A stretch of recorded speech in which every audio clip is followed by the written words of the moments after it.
Oh, you can just adjust the camera sheet as you. Okay. It should say, Yeah, we just approved that. all right. We're I didn't even ask you to if you want to be recorded, but That's fine. We're fine. we're good. Now you're good. all Thank you. right. Thank you, Brian. No, you're welcome. I'll be back. I have a teacher doing orientation today. So if I can just come back, can I come back at like 3:30 and get Yeah, this? I'm gonna put it behind my phone. That'll work. Thank you. Have you ever thought that going to a hospital for someone with special needs could be scary? Well, it is. People with autism are nonverbal. People with autism could be scared. People with any type of disability going to a hospital could be a very scary situation.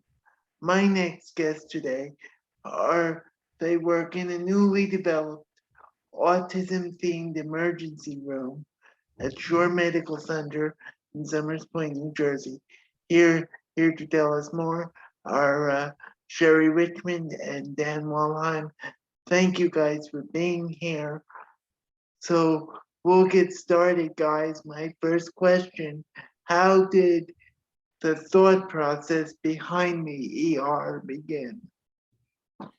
So we began discussion about this back in 2019. Some of our pediatric nurses identified the need for sensory area to better serve our pediatric population. Right, and I remember, Dan, when we recorded this last week, when we started to record this last week, and then we had technical difficulties, you were in the middle of telling me how the ER began. So could you please tell that story again, please?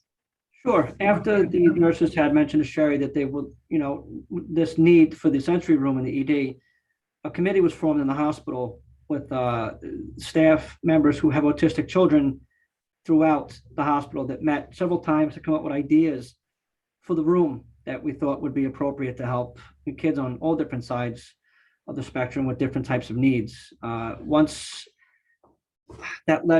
we met several times, we came up with kind of a good amount of ideas to implement in that room, and then construction had began. The room was completed just before COVID hit, and then April of 2020, and due to COVID, we shut everything down, and we were unable to release the room to the public the way we wanted to back in April of 2020. It had to go on hold. Yes, and I remember that. And thanks to our friends at Atlantic County Special Services, which leads into my next question, guys. What kind of activities could be found in the emergency autism wing? Okay, so when a patient first comes in, they can contact the hospital and say they're on their way with a child with special needs. We have a specific parking spot set up right outside the pediatric entrance to the hospital, so they can park their car and walk right into the emergency department. There are footsteps. There's child footsteps in different colors that leads right from the door of the main entrance right into the sensory room in the back in the pediatric unit. So the child can just follow the footsteps without any direction and know how to get to the pediatric sensory room. While just outside the room, we have a sensory board outside the room of like this giant alligator that has like 4 or 5 different stations of spinning gears, magnet balls, so a maze that they can spin with a ball that kind of goes around like a little maze in there. So there's different things that they can do outside the room. Inside the room as well, we have a very neutral painted room with fishes and stuff on the wall, being that we are so close to the water and the shore. We have this great addition that we have on the wall called the bubble wall. It's a 2-pane bubble glass that bubbles air up through the water, but also is controlled by a remote to change the light patterns on individually for the 2 panes, which kids really seem to enjoy. We also have another sensory type of board that they can touch on the wall that's very easily to be cleaned to reduce any kind of risk for infection. And we also have a little chair that's kind of in the corner of the room that makes children feel safe, where they just want to feel secure. They can sit in this little chair and they're surrounded by 3 walls and they feel protected. We also have special items like weighted blankets, fuzzy little toys, balls, just certain types of sensory things that the different types of children enjoy. We also have books that have lots of pictures for nonverbal children that can describe where their pain is, the level of their pain. It explains what doctors may or may not do for them, as well as the nurses, as well as far as maybe getting some blood work or doing a physical exam. So there's a good way to communicate with the nonverbal children so everyone can participate in the process.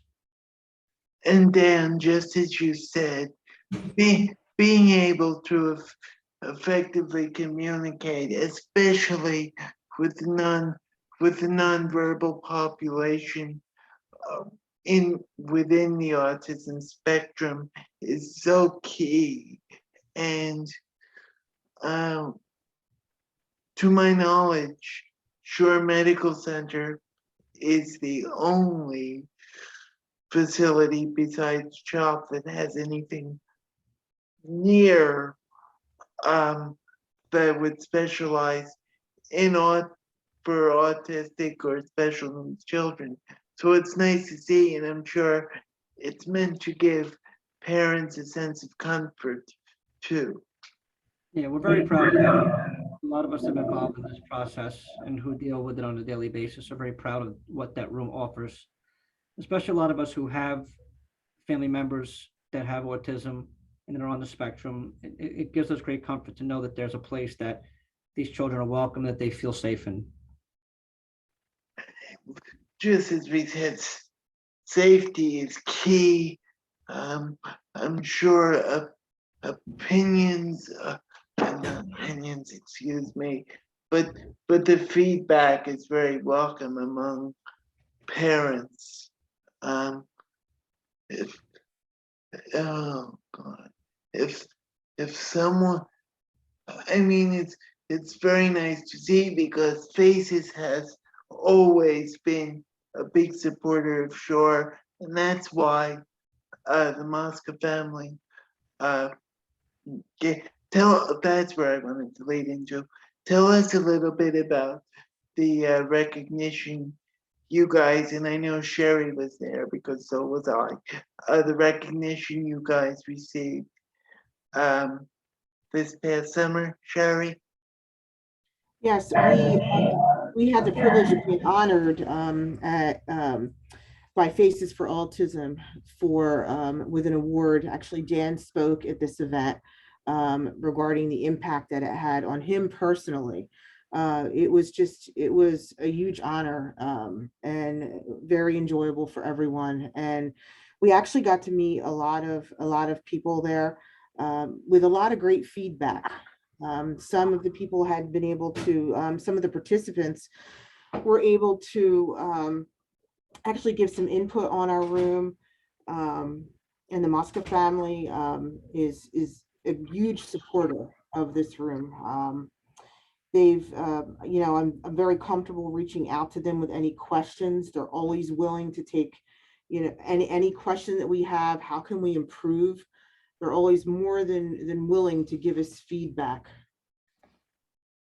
And like I said, and like we've said all night long, feedback is so key with autism because it's like I guess the clearest example I can give is it's like a revolving door.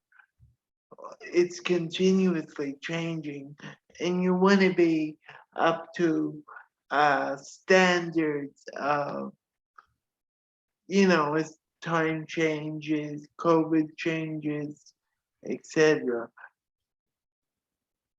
So, I know a program like this, if anyone, Dan, Sherry, if any of them want to help, keep the autism ER going, how could they? I would like to reinitiate our our monthly parents meetings. Obviously, I don't think at this point we'd be able to do it in person, but we could certainly do, a call in so that we can have that feedback in live time.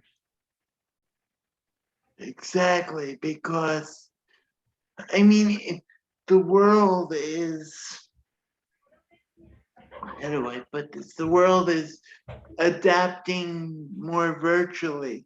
So you could do a Zoom meeting like this. You could, Absolutely.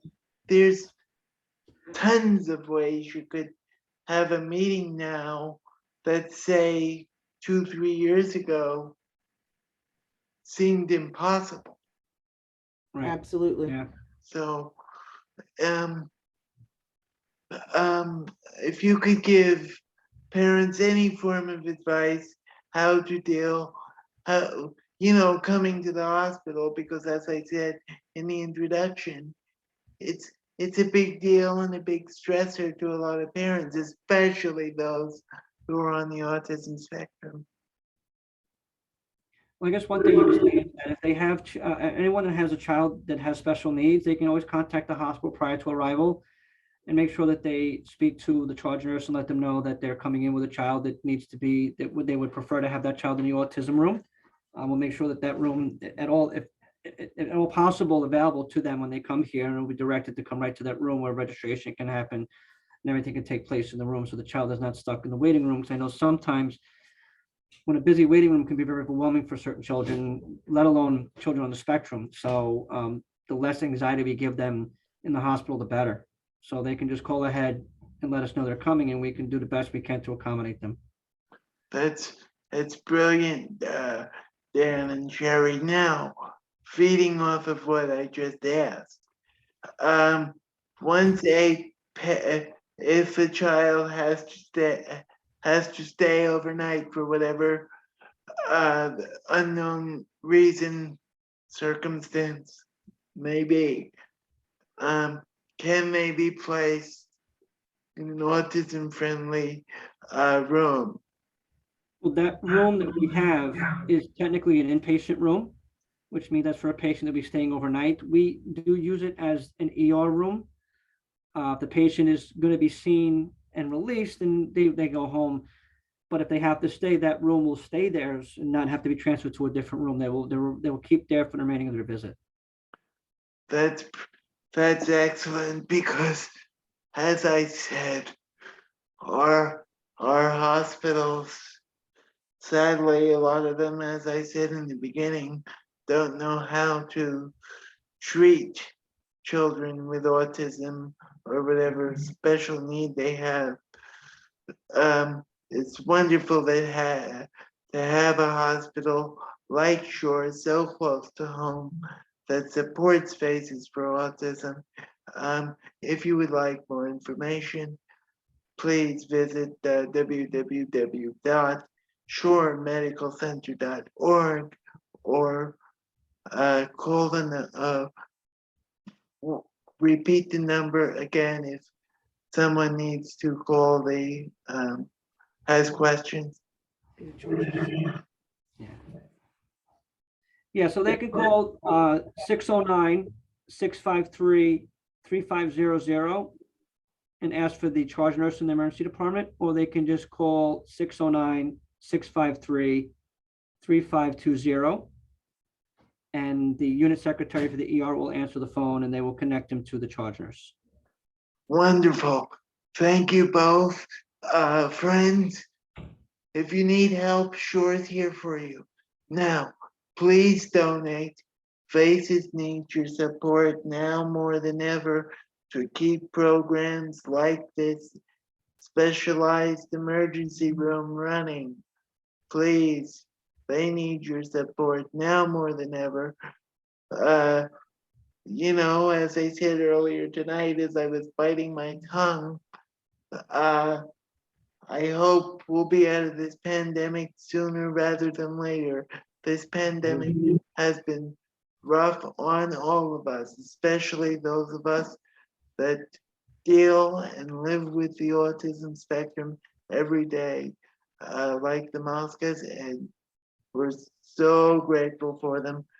Dan and Sherry, thank you both very much for your Thank you. time tonight. Thank you.